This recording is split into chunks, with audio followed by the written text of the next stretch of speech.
Deuteronomy chapter 32, starting with the verse from the previous chapter. So Moses recited this entire song publicly to the assembly of Israel. Listen, O heavens, and I will speak. Hear, O Israel, the words that I say. Let my teaching fall on you like the rain. Let my speech settle like dew. Let my words fall like rain on tender grass, like gentle showers on young plants. I will proclaim the name of the Lord. How glorious is our God. He is the rock. His deeds are perfect.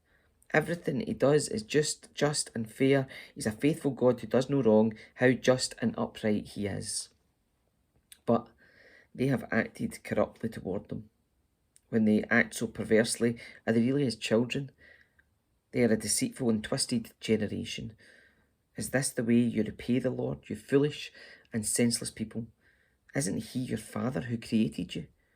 Has he not made you and established you? Remember the days of long ago. Think about the generations past. Ask your father and he will inform you. Inquire of your elders and they will tell you. When the Lord Most High assigned lands to the nations, when he divided up the human race, he established the boundaries of the peoples according to the number in his heavenly court. For the people of Israel belong to the Lord. Jacob is his special possession.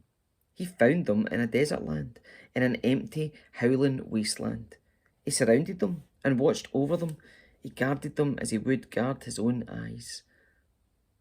Like an eagle that rouses her chicks and hovers over her young, so he spread his wings to take them up and carried them safely on his pinions. The Lord alone guided them. They followed no foreign gods. He let them ride over the highlands and feast on the crops of the fields. He nourished them with honey from the rock and olive oil from the stony ground. He fed them yogurt from the herd and milk from the flock.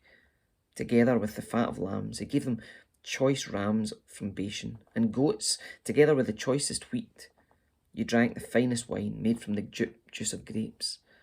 But Israel soon became fat and unruly. The people grew heavy, plump and stuffed. Then they abandoned the God who had made them. They made light of the rock of their salvation. They stirred up his jealousy by worshipping foreign gods. They provoked his fury with detestable deeds.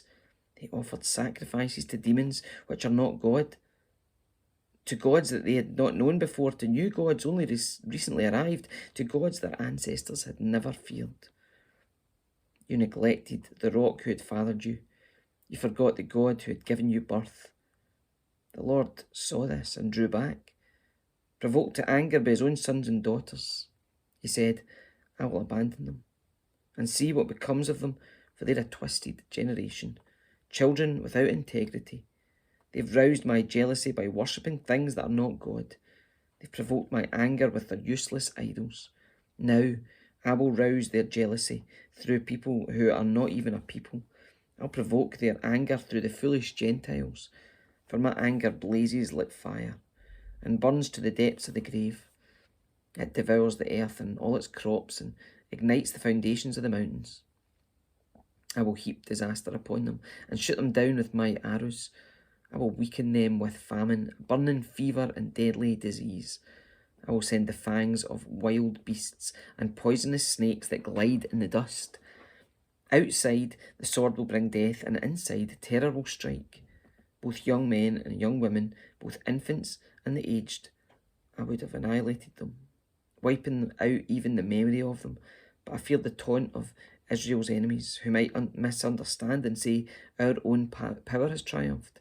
The Lord has nothing to do with this. But Israel is a senseless nation. The people are foolish, without understanding. Oh, that they were wise and could understand this. Oh, that they might know their fate.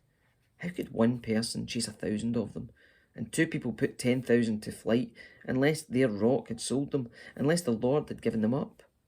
But the rock of our enemies is not like our God, as even they recognise. Their vine grows from the vine of Sodom, from the grape vineyards of Gomorrah. Their grapes are poison, and their clusters are bitter. Their wine is the venom of serpents, the deadly poison of cobras. The Lord says, am I not storing up these things, sealing them away in my treasury? I will take revenge. I'll pay them back. In due time their feet will slip. Their day of disaster will arrive, and their destiny will overtake them. Indeed, the Lord will give justice to his people, and he will change his mind about his servants when he sees their strength is gone and no one is left, slave or free. Then he will ask, where are their gods, the rocks they fled to for refuge? Where now are those gods who ate the fat of their sacrifices and drank the wine of their offerings? Let those gods arise and help you. Let them provide you with shelter. Look now, I myself am he. There is no other God but me. I am the one who kills and gives life. I am the one who wounds and heals. No one can be rescued from my powerful hand.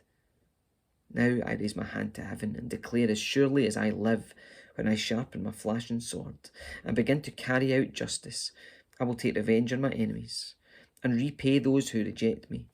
I will make my arrows drunk with blood, and my sword will devour flesh, the blood of the slaughtered and the captives and the heads of their enemy leaders. Rejoice with him, you heavens, and let all of God's angels worship him. Rejoice with his people, you nations, and let all the angels be strengthened in him. For he will avenge the blood of his servants. He will take revenge against his enemies.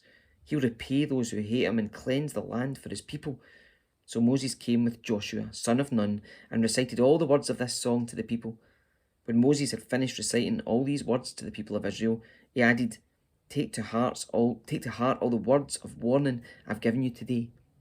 Pass them on as a command to your children, so they will obey every word of these instructions. These instructions are not empty words. They are your life. By obeying them, you will enjoy a long life in the land you will occupy when you cross the Jordan River. That same day, the Lord said to Moses, Go to Moab, to the mountains east of the river, and climb Mount Nebo, which is across from Jericho. Look out across the land of Canaan, the land I am giving to the people of Israel as their own special possession. Then you will die there on the mountain. You'll join your ancestors, just as Aaron, your brother, died on the Mount Hor and joined his ancestors. For both of you betrayed me with the Israelites at the waters of Meribah, at Kadesh, in the wilderness of Zin. You failed to demonstrate my holiness to the people of Israel there. So you will see the land from a distance, but you may not enter the land I am giving to the people of Israel.